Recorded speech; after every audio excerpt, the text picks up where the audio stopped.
Hey everybody, it is Mike with theplantbaseddiet.org, and I am back with another episode of our live stream question and answer stuff. And as you can probably see from the title today, we're talking about the stroke belt. And many of you guys may or may not know what the stroke belt is. And if you're in the United States, you have a better chance of knowing what it is. And especially if you're in the southeastern United States. And before I go on, let me also mention that we're live streaming on multiple formats, and if you want me to get to your questions and answers, just go to our YouTube channel, which is VeganVideos.info, VeganVideos.info, and you can see it at the end of this title that you're watching. It's right at the end of it. So be sure to go there, say hi, let me know what's going on, because we can talk about anything. But the main subject of this video is talking about basically the stroke belt, or stroke alley as it's sometimes called. So let me get into the basic idea of what it is. And here's a map right here. It shows you the southeastern United States. It's these states in the southeastern United States that kind of form a belt around the Gulf and the Atlantic. And notice Florida is not included in there. It's not. And it's called either stroke belt or stroke alley. And they're saying that it's recognized by public health authorities for having an unusually high incidence of stroke and other forms of cardiovascular disease. All right. Now, if you've been watching this channel or following the work that we do, or anybody in the plant-based or vegan movement, I think you know that there's a lot of consensus right now that animal products and high-fat diets are the likely cause of a lot of cardiovascular disease and potentially stroke. In most people, I think people are starting to realize that. I think What the Health movie kind of brought that to the forefront. But this is something I've known about for a long time. Okay, Garrison Brumbley, I see you out there. Thanks for maybe leaving a comment. He says he's in Clarksville, Tennessee, and you have heard about this. Yeah, so you're in there. Tennessee is in there. It goes up to Kentucky and even parts of, it looks like, I don't know, what is that? I don't know my geography. Is that Indiana or Illinois? I don't even know. I haven't even been there. I need to go to some parts of the Midwest, because I haven't even been there ever. But anyway, okay, you have heard about it. What have you heard about it? Do you have a lot of family members? Sorry, it's still not focusing, right? Let's fix that. Do you have a lot of family members that have suffered strokes, or friends, relatives, whatever that is? Let me know. I'm curious because I've known about the stroke belt for a long time now, probably since, I don't know. I think I heard about it like back in the 80s, and even back in the late 80s and early 90s. I told people about it. A lot of people didn't know, especially people that lived in those areas didn't know. But then when I talked to people and start talking about their neighbors or their health or their friends, people that are living in these states, people that I knew were really in Virginia and Southern Virginia. A lot of those people have had cardiovascular and specifically strokes. So it's a real thing. It definitely is a real thing. And the question that we want to ask is why? Why does it happen? So, like, I did a little bit of searching online, and there's some hypotheses on causation. All right, there's a number of hypotheses. All right, Garrison, you said Tennessee, Kentucky state line. I don't have anyone that has stroke in the past. Oh, okay. Montgomery County, Tennessee. All right. Well, that's good. So it doesn't mean it applies to all people. And, you know, this has been around for a while. And as the population in general moves further and further south, I don't know if this is going to be a thing going forward. I don't know. I mean, because as more and more of the general population moves south, any kind of, population factors, causing factors that are in the population that has lived there for forever and ever are going to be, less and less over time. So let's see what some of the hypotheses on causation. All right, number one, and these are not mine. These are just things that I'm finding online. Okay, I just want to go through them, and I'd like to give my own hypothesis as to what's going on, which is really the same as it's always been for me. Even though my knowledge of plant-based and vegan lifestyles has changed over time, I think my hypothesis has always been the same. All right, it's been suggested that higher stroke death rates in the stroke belt are due to the region's high African American population. Because African American stroke deaths are higher than the national average, I'm sure that's true. If they're unless they've got some facts that are wrong. Um, and they have some information here that is showing like a county by county of people. This is from the 2000 census, so it is almost 20 years old now. But blue and dark blue are at least 50% or greater areas of counties where the individuals 50% or greater identify themselves as at least part African American. So you can see in the United States, we're not a very integrated country, and there's a high concentration of 50% or higher people designating themselves as African American in the stroke belt. It corresponds almost exactly to the states I showed you earlier. So that's interesting. But you have to dig a little bit deeper in this. I mean, it says here, however, they're also saying because white people, Caucasians, have higher rates of stroke death in the stroke belt than other parts of the country, the higher death rates in the stroke belt cannot be attributed solely to the region's higher proportion of African Americans. Well, let's start with my own hypothesis and my own reasoning here. Um, I think that it's more habits and lifestyle. That's why I mentioned vegan lifestyle, plant-based lifestyle. I think it's just the lifestyle, and whether some area has a high population, high percentage of a certain segment of our background, ethnic background, that has nothing to do with whether people in that area have certain habits that they pass down from generation to generation. And that I think is more of a factor here than anything else, because it kind of sounds like they're saying, well, yeah, there are a high percentage of African Americans in terms of the general population in those areas. They likely That's likely not the reason, and I would tend to agree with that. It's unfortunate that it seems like it's disproportionately affecting African Americans in these areas. That is not good, but I don't think that's the cause of the stroke deaths. Okay, all right, Garrison, you're saying so it is high in concentration in Memphis. Uh, I don't know in terms of Memphis, Tennessee. They're just saying in general Tennessee is part of the stroke belt, so is Kentucky, so is North Carolina, South Carolina, Georgia, Alabama, Mississippi, all the surrounding states pretty much.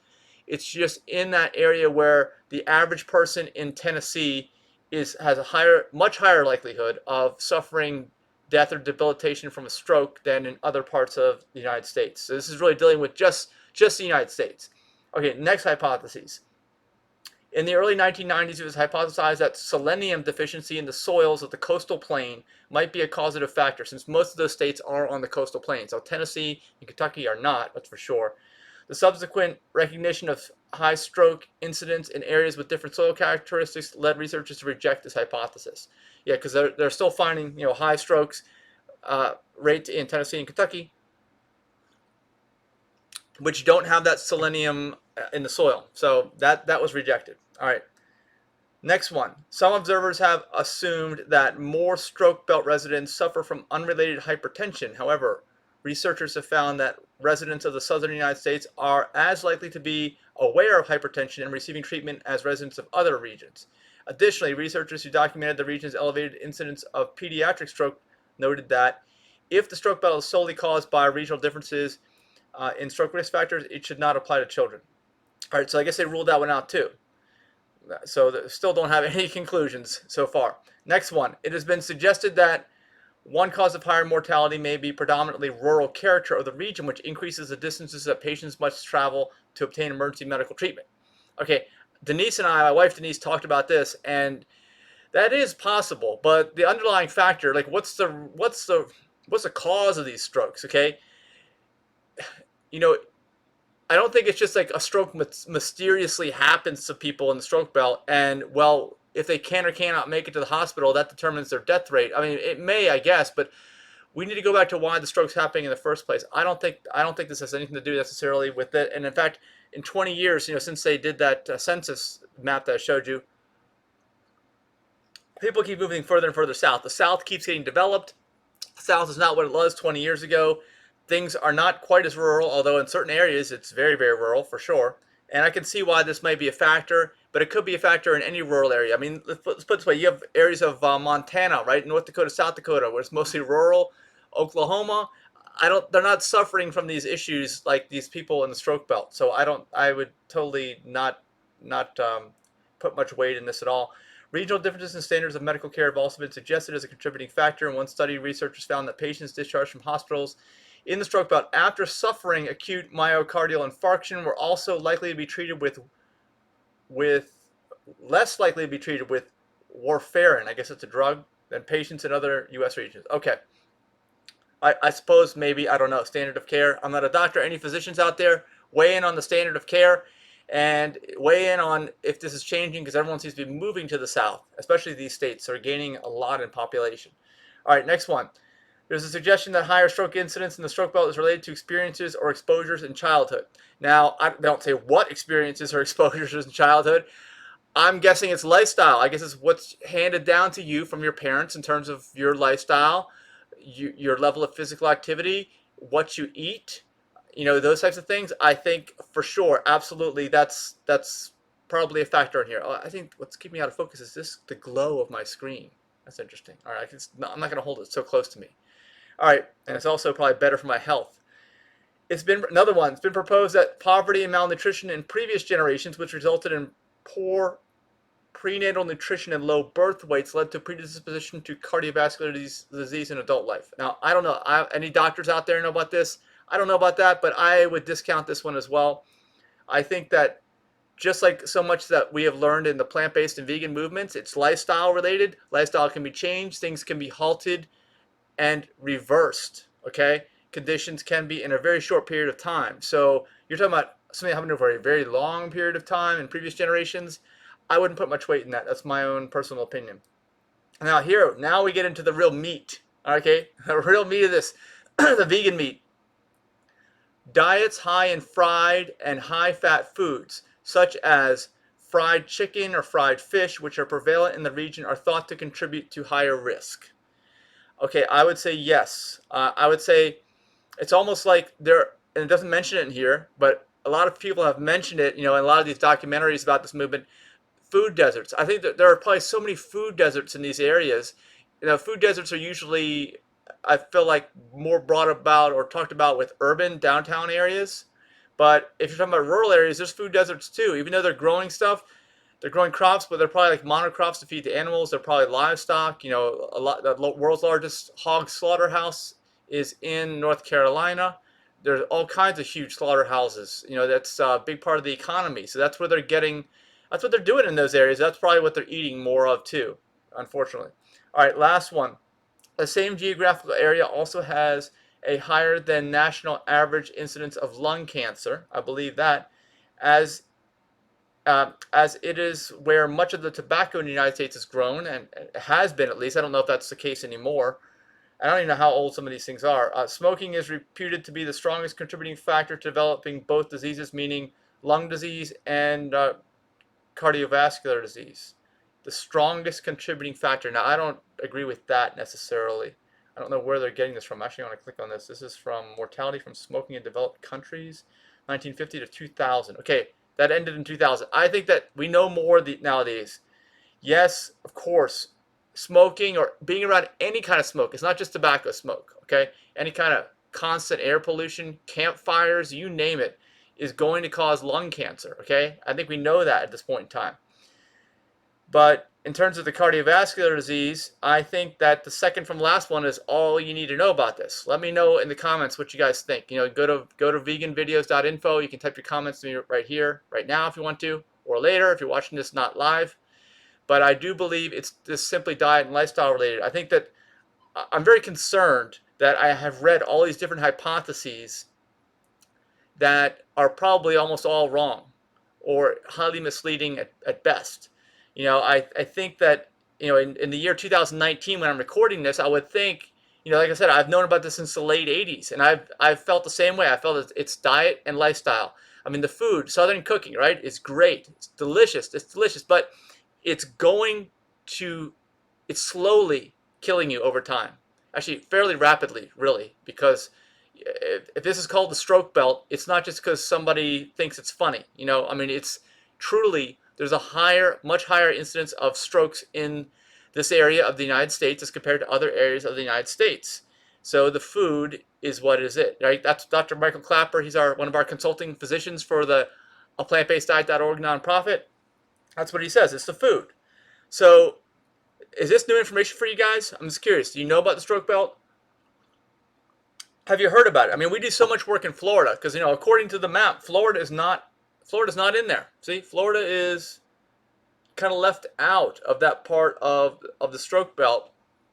Uh, I don't know why, but it could be. I think that also in the traditional southern states, like I think that they do have a point there about generations and generations of people just living there, growing up, having families, and because of that, because of the non-transient uh, culture, I'd say, that developed over many years. Like people didn't move, and let me fix this for you again. Like I got the map showing, and now I can't show you me.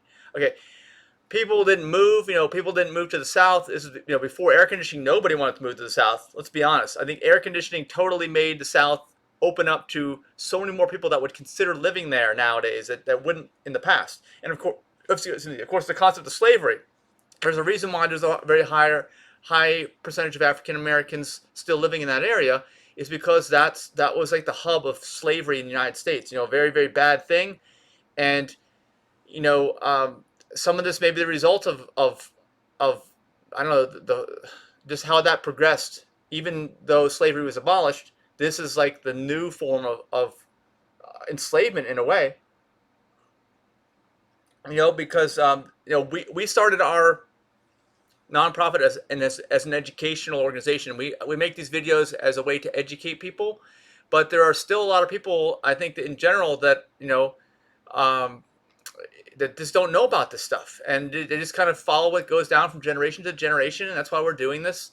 We want people to learn about what's going on.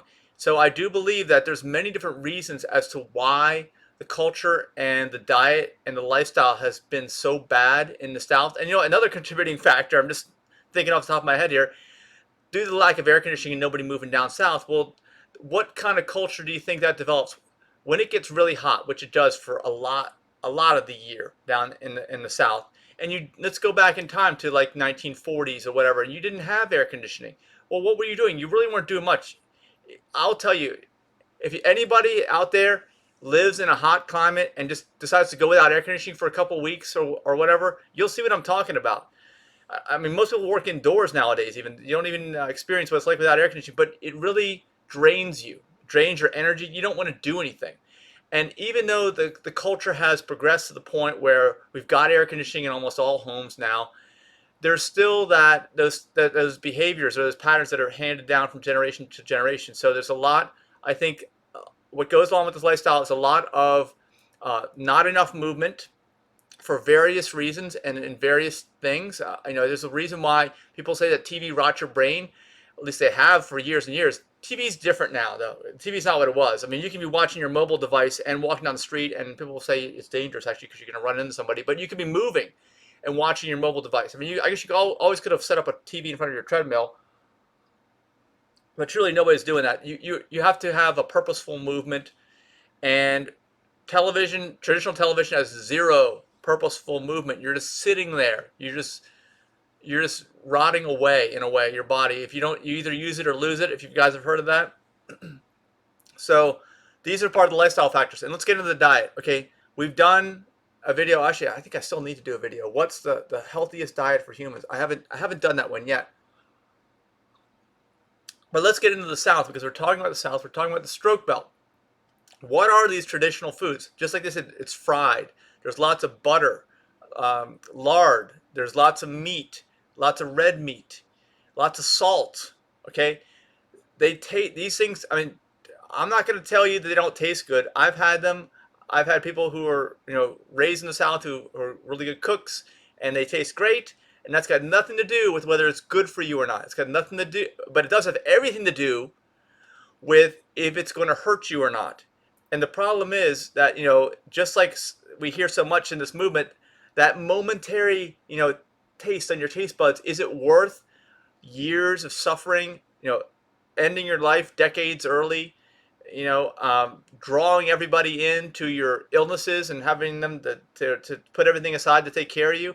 That's one thing if it's not preventable. But if it's preventable, that's what we're talking about. I think my hypothesis has always been that the stroke belt is a stroke belt because of preventable lifestyle habits that have been transferred down over time, not on purpose. Well, actually, well, maybe on purpose, because anybody who's enjoyed Southern cooking and just I say the general lack of physical activity enjoys it, right? They enjoy that lifestyle. But you have to decide at some point what's more important, because it's not like people just are 100% great, right? And all of a sudden get a stroke and die and it's painless, or get a stroke and I don't know that they're all good for the next 30 years, no problems at all. There's a lot of suffering that leads up to getting a stroke. There's a lot of warning signs.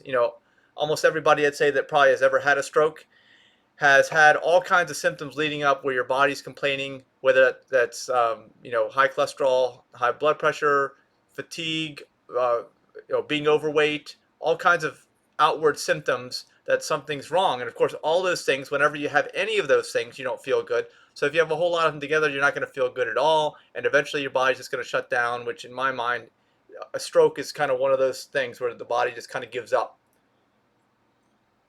It tells you, it's saying to you, you've abused me for way too long. I'm not taking it anymore, and the only thing your body can do is just quit for good, and that's what it tries to do. When there's a stroke. So, but it's not to say you can't clean it up, because if you follow the right diet, if you follow the right lifestyle. Now, diet is way more important than exercise, but exercise is still important.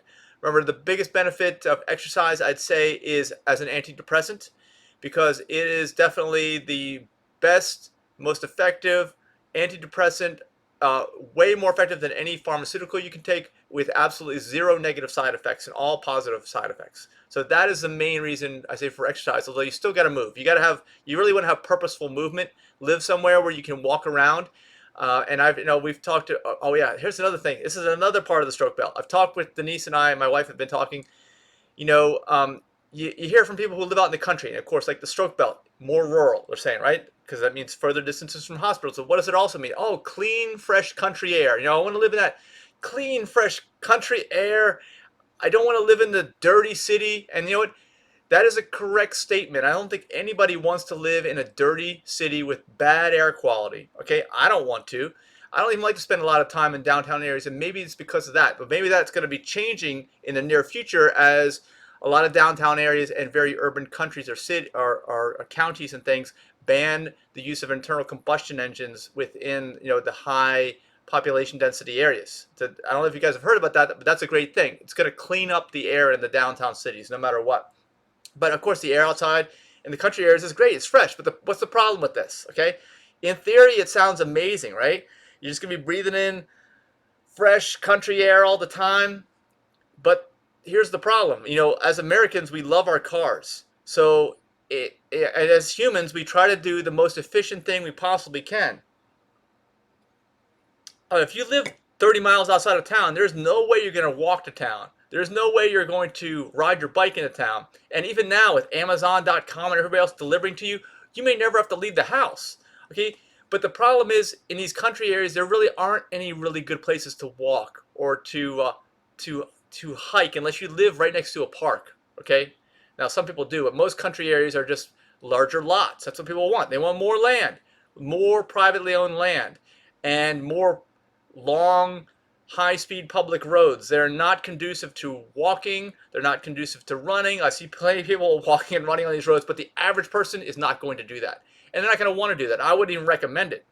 Not on a busy public street or any kind of public street where the cars are going really fast. A lot of these areas in the country have no speed limit. Ever been out to these areas I'm talking about? It says like end 55 speed limit. What does that mean? Well, that means there's no more speed limit. You do it, drive as fast as you want. So it doesn't mean it's safe. It's definitely not safe. And even for bike riders, cyclists, I would never recommend that. I have lots of friends on Facebook that have done bicycling. You see the injuries on a regular and continual basis, deaths on a regular basis. It's not worth riding on the roads. Find some good greenways, rails to trails paths that have very few road crossings. That's what I would recommend. Those are some great areas to bike. But of course, you can't bike at high speeds on those. You'll run over all the pedestrians and the runners. So we're kind of getting off on this, but I would not buy an expensive bike. Is what I'm saying. You don't even I guess you need an expensive bike if you're riding really fast on a public road. but you don't need an expensive bike if you're riding on the greenways. Okay, it's more enjoyable. You get more of a workout with a heavier bike, bigger fat tires, or whatever you want. That's the best way to go. So the problem is, like I said, the romance and the idea of the clean air in the country is just a myth. Nobody takes advantage of it. And, if anything, it makes people move less. People who move in the country, people who live in country or more rural areas in general get less exercise. That I don't have any stats I can read you the source off of, but I am certain that these exist. And, I've seen this from time and time again. So purposeful walking is a great thing. That's something that's talked about in the Blue Zones. We did a video not too long ago because we are a Blue Zones recognized organization. And one of the tenets of the Blue Zones is that you want some kind of purposeful movement. And that generally means you have to live in an area where you're actually walking to the store to get something that you need to eat or something to buy. If it's not a real purpose there, the chance of you keeping that up is very, very slim. So just keep that in mind. I'm not saying you need to live in a downtown area, although little urban cores or suburban centers are nice. Um, actually, right now I'm very close to Reston Town Center. If you guys know Northern Virginia, Fairfax County, Reston Town Center is kind of like, I would say, like an urban core that's out in the suburbs. You know, you, if as long as I see two people walking outside the window right now down the green trail, which is right outside the window. Okay, so people walk because there's actually a purpose. I've unfortunately had to go to the dentist for probably 4 weeks out of the last 8 weeks or something to do different procedures, which are done now. But I could just walk. It was only like 3 blocks away. Actually, maybe a little bit more than that, but it was less time. You get a situation like that, it's less time to walk, way less money. Of course, if it's raining, you gotta have a big umbrella.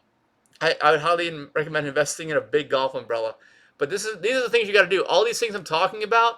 Now, somebody in the South might be going, "Oh, that's way too much work. What are you talking about?" Or or the diet. You got to eat mostly whole plants, minimally processed plants, organic plants, low-fat plants, not as many nuts, seeds, and avocados. And somebody eating all these packaged foods from a grocery store, full of salt, sugar, uh, high fat meats, frying all the stuff, putting it in butter, slathering butter, or butter substitutes are just as bad. Okay, butter substitutes are just as bad. This is a Southern way. This is Southern cooking. You ever been to Cracker Barrel? If you've been to Cracker Barrel, you know what I'm talking about. I don't even want to know what the nutritional information on Cracker Barrel food is, although I should probably look it up just to satisfy curiosity. But these are the things you got to do if you want to change your lifestyle. You got to start reading packaging labels. If there's no packaging labels, you got to start looking up nutritional information of stuff that you're eating. There are so many things to this, and folks in the stroke belt, again, this is my hypothesis, there's more people in the stroke belt states that are not doing these things. Okay, and this is the reason why. And this needs to be addressed, and hopefully it's going to be addressed either by people being educated as time goes on. We're trying to play a good part in that, or maybe we have events in those areas, which we're doing. We're definitely doing that. Go to VeganVideos.info, check out our calendar, or maybe more people are going to keep moving to the South. I mean, it's kind of funny actually, because the South has had a lot of good things, a lot of good reasons for people wanting to move there. Lower cost of living historically has been it, although as more people move down, it gets more crowded and the cost of things do go up. That's definitely happening in the South. But it's still warmer in general if you don't like cold weather in winter. And I did a video on seasonal affective disorder. I am definitely a fan of staying into more daylight and warmer temperatures in the cold months. I'm definitely a fan of that. So there's lots of reasons why more people are moving to the South. So maybe it'll change just as more people move. Because just as I showed you that map with counties and percentage of people identifying themselves as African American, that was 19 years ago. I don't know what that is now. I'm sure there have been some changes. I'm kind of curious actually how this is changing. But just because if most other areas of the country have people that don't identify themselves as African American and are moving south, that is going to change the makeup. Although another trend with you guys may notice this is getting off topic again, is that people who are Caucasian like me are going to be more and more of a minority, a true minority. Right now, I think it's still more than 50% of the United States identify themselves as Caucasian, but that is definitely going to change. Caucasians will be in the minority. So what does that mean? Does that mean that this is in the near future, in the next couple of decades, this is going to be the case? At least if all the predictions hold true, and there's many, many people that are predicting the same thing. Does that mean that the entire country is going to turn to the stroke belt? I don't think so. No, I don't think that's the case.